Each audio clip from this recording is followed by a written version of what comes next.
without a roll and a honey.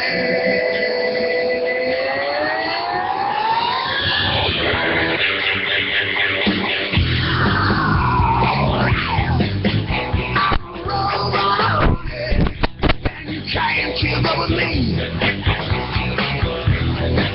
You got a green light, baby. Baby, you will see. That's right, baby, you will see, folks. Just listen to me. That's right, you got the American Adversaries Drive Time Prime Time Show coming to you live on FM 105.5 and AM 660 The Answer from the Mercury Free Broadcasting Studios. And don't forget, go to Dr. James E. Hardy for the best in Mercury Free, health-centered, and did I say health-centered? Yeah, and general dentistry. And you can reach him at 407-678-3399. Don't forget to ask him about his great book, Mercury Free, and find out why I am Mercury Free, and you should be too.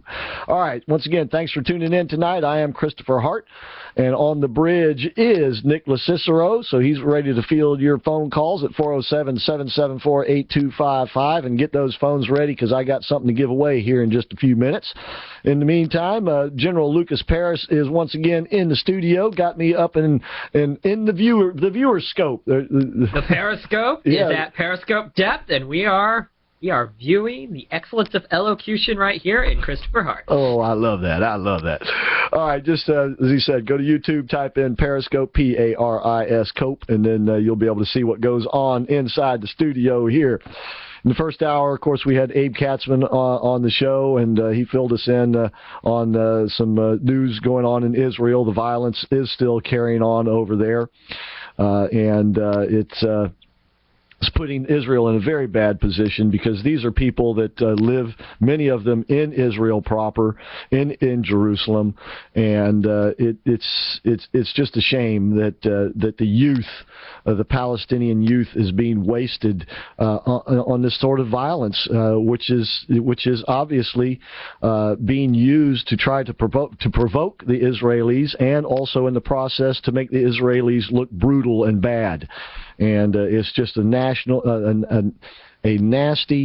vicious cycle that it seems to have no end. But we can obviously and should be praying for Abe and anyone that we know over in Israel, and of course Israel in general. All right. The debate is continuing. Once again, some of the candidates are looking to change the debate rules. They now say that they are not going to cooperate with the RNC, that's the Republican National Committee, who originally set up the debates. And according to the RNC, basically all they did to set up the debates, which they were paying some guy a lot of money because he's just been replaced with another fella, or at least some amount of money, to basically simply schedule the debates. That's all the RNC did with these networks, was to schedule the dates and times of the debates. They have left everything up to the networks, the format, the moderators, everything. And that's what's got the campaigns, many of them at least, all twisted into knots over this thing, and looking for revisions.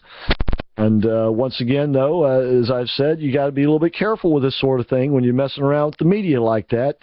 All you're going to do is sort of stir up a hornet's nest, make yourself look bad in the process. And at the end of the day, as Chris Christie has said, and as Donald Trump has alluded to, if you can't handle some questions from some morons, then how do you expect to be president of the United States? If you can't handle some moronic questions, then you may not be up to the task. So if that's part of our selection process, then that's what part of our selection process. Obviously, we'd like to know more about what each candidate thinks about each issue so that we can actually comparison shop. And I dare say this goes for the Democrats as well as the Republicans. And to me, that has more to do with the format than it does with the moderator. If the format dictates that the moderator has to ask the same question of each candidate, and allow each candidate a minute to respond, and then you have the follow-ups and the give and take, obviously it makes the candidates more the focus of attention than the moderators. Maybe that's what they don't really want here. Of course, really, I think at the end of the day, the moderator's task seems to be to try to be the one who becomes famous for taking one or more of the candidates down. That's where the mainstream media gets their credibility, by killing people's, by taking them down, by taking them out. That is like it's a notch in their notebooks or whatever. So.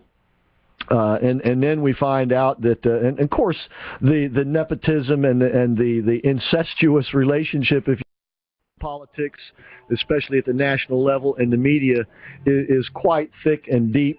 And we find out that the executive in charge, the senior vice president, I think at CNBC, a fellow by the name of Brian Steele, was once an assistant to Al Gore, worked in the Clinton White House. He was in charge of organizing the CNBC debate. So should we be at all surprised with what we get? So, you know, to me, it's more you take control of the format and the process, and then let them run out their morons to carry out the deal. But if I think Ted Cruz's idea of if you've never been voted for a Republican, you are somehow disqualified to ask questions in a Republican primary debate is not a good idea. I do not think that is a good idea. To have some of them in there, definitely. To have some in asking questions who have actually voted for and will be voting perhaps in a Republican primary in their state, definitely they should be a part of the process. Should they be the only ones? No. No. Because part of this dealing with these moronic questions is, in fact, toughening the candidates up, weeding them out, finding out which ones can deal with that sort of thing. Because guess who's going to send it flying their way thick and heavy is should they become the nominee.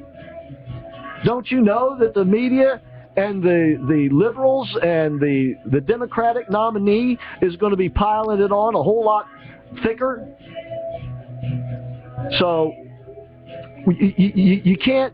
Yeah, I understand, and of course I've been one of the biggest complainers around here that what we have yet to see a debate, but that has more to do with the format and the rules of the affair than it does with the moderator. If you set up the rules and the process correctly, it kind of doesn't matter who the moderator is.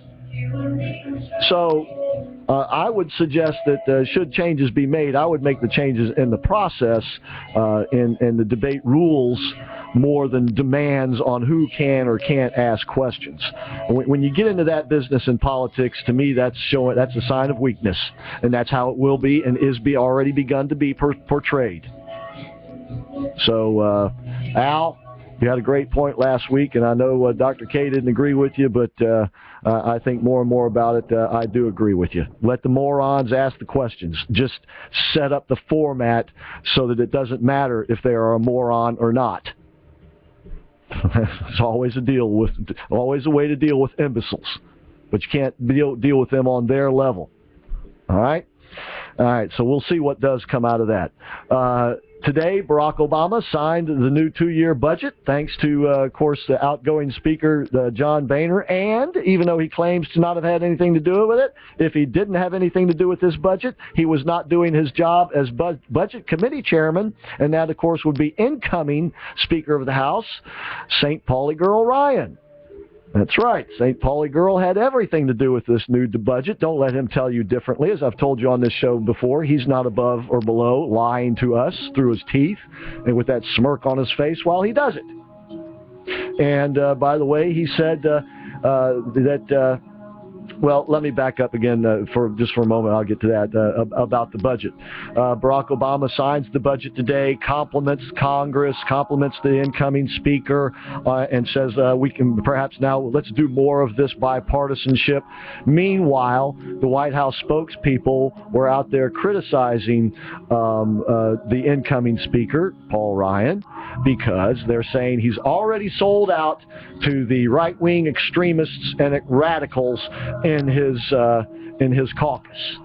And I presume what they are referring to is a remark that he said that as long as Barack Obama is president, there will not be comprehensive immigration reform because, and now I quote, the president is not trustworthy, the president is untrustworthy on this issue. Did it take you this long in that issue to figure out that this president is untrustworthy on any issue?